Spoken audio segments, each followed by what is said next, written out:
Paris under the stars. That was my daughter's 11th birthday theme party. And it worked perfectly because it was a sleepover.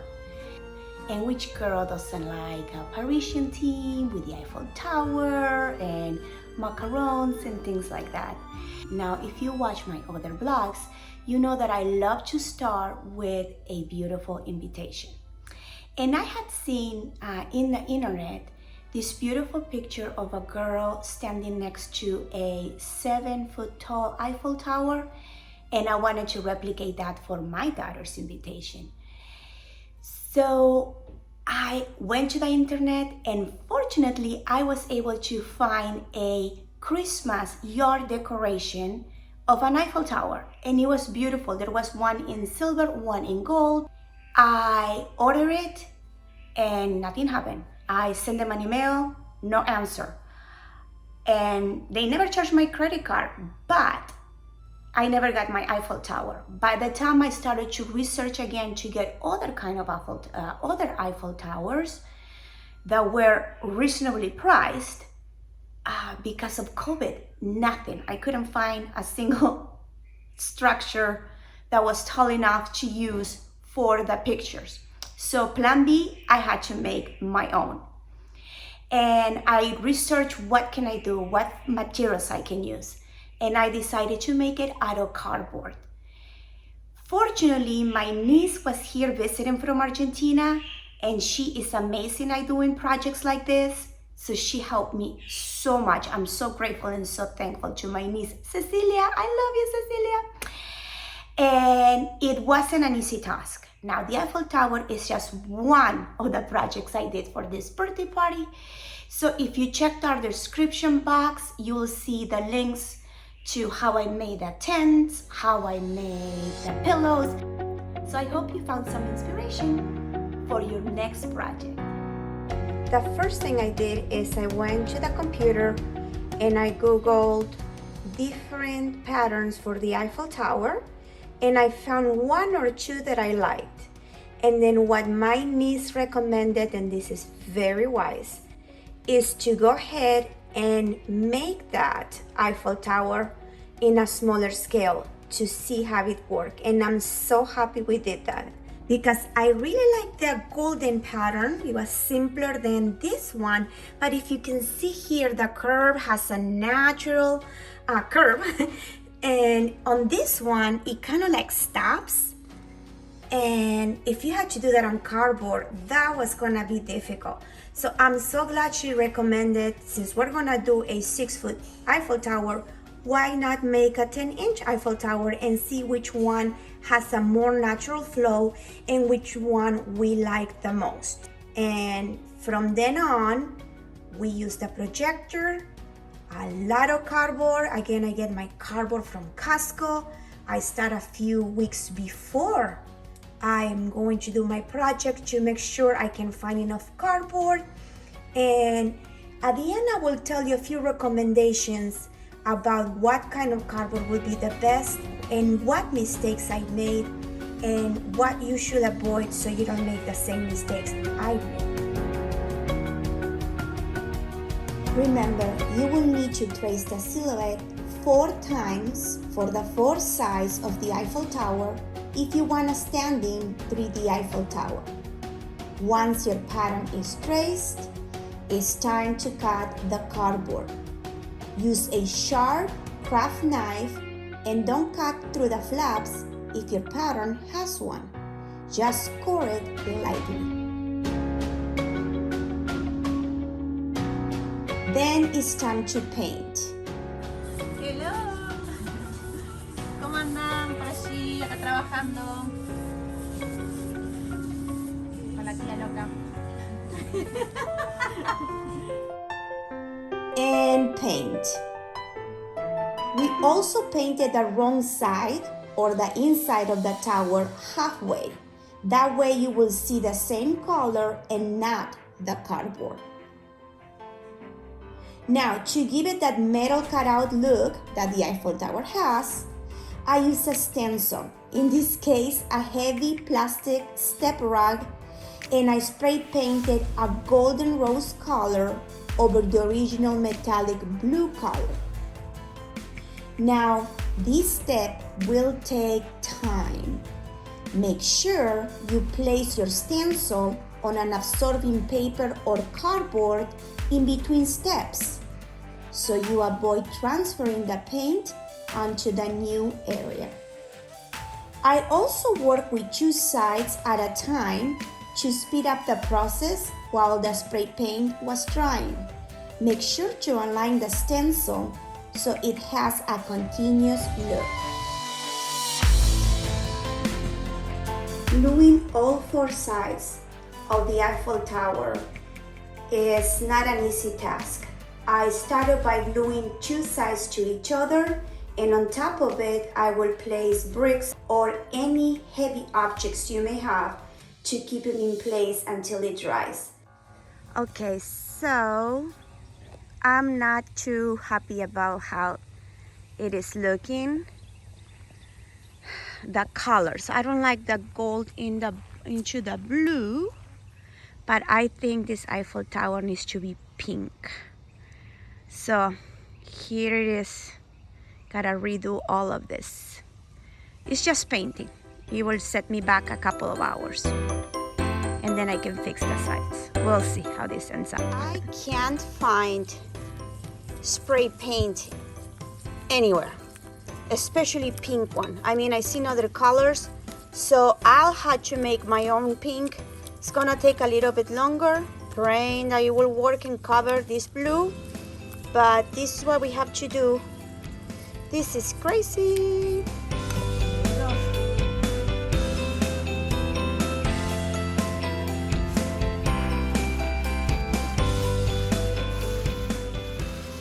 I'm gonna have to give it a couple of hands, but I want this to look nice, so we have to do what we have to do. It's going fast with a roller, much better than a brush. Now, as you can see, I have placed a lot of ribbons around my Eiffel Tower. Now, this is not for decoration, but because I need to keep the structure securely tight until all the glue dries up. This is when you need to be creative, and you need to do what you must do to make sure that all 4 sides are completely dry. I'm applying a little bit of putty, all-purpose, in the corners where the boxes meet. This is putty or joint compound, whatever you call it, but look how the difference between when you have that filled in with this area where you don't. And since you work so hard and you want to keep this for a while, I'm going to fill all those joints with all-purpose putty and clean the excess, because that's gonna dry solid, so you don't want to have that. See, in here I need to put a little bit more. I'm gonna let it dry. After all, you're building an Eiffel Tower. It should take some time. I found this one, which is faster, because you just are pretending you're icing your Eiffel Tower. I hope my husband doesn't need it, but So then you go with a knife and take out the excess.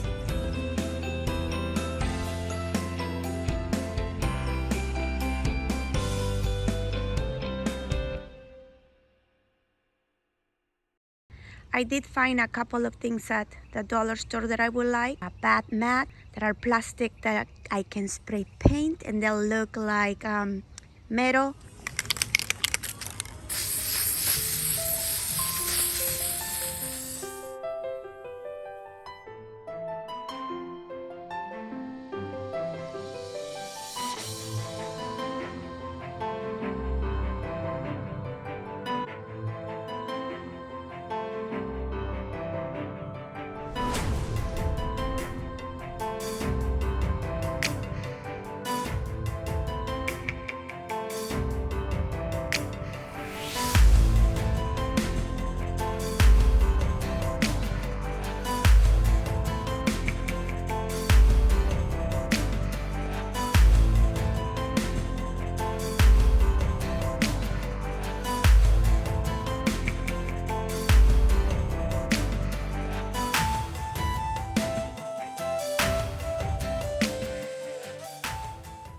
when it comes to the corners where both sides comes together, you have a couple of options.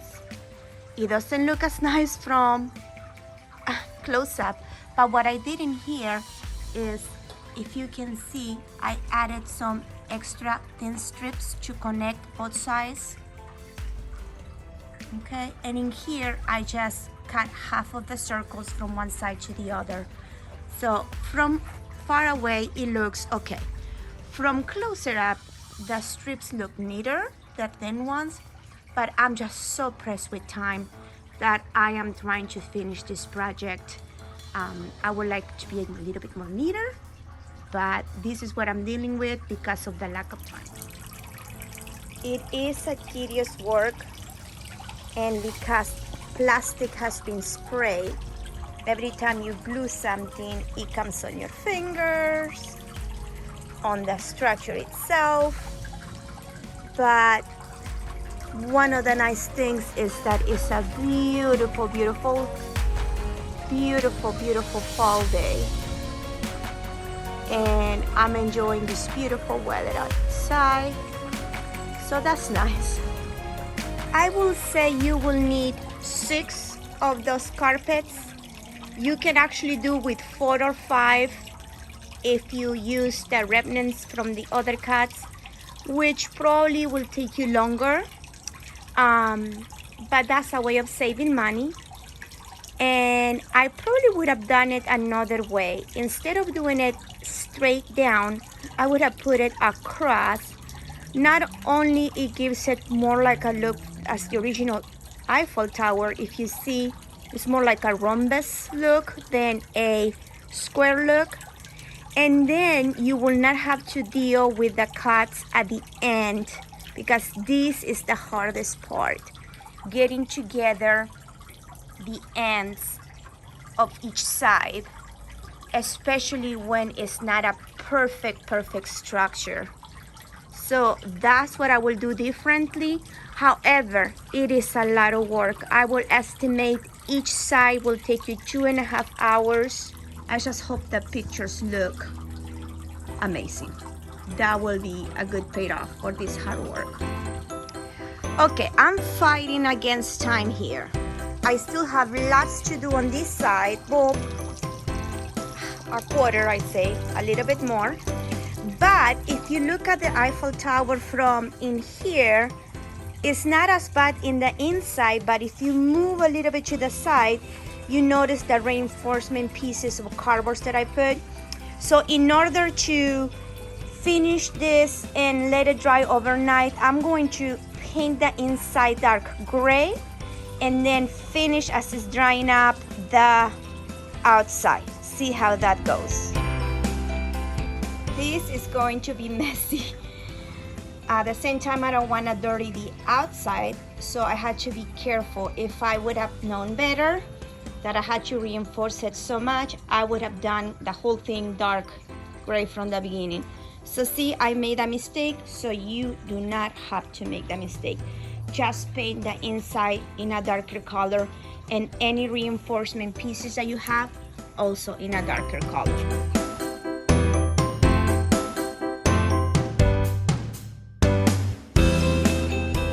I finished. Right, let's see. The sun is about to set. This is done.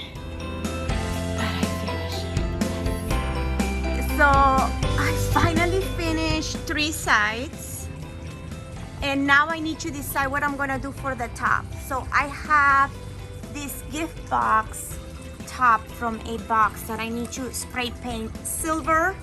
I also have a crown from a Christmas ornament that I got a couple of years ago, I think at Walmart. So I'm gonna spray paint everything silver and see how that looks, and maybe I can have a semi-finished Eiffel Tower. There's so many things I still wanted to do. I wanted to have the little rails that go on the sides. There are 2 rails under the opening in here. So I'll see how that goes.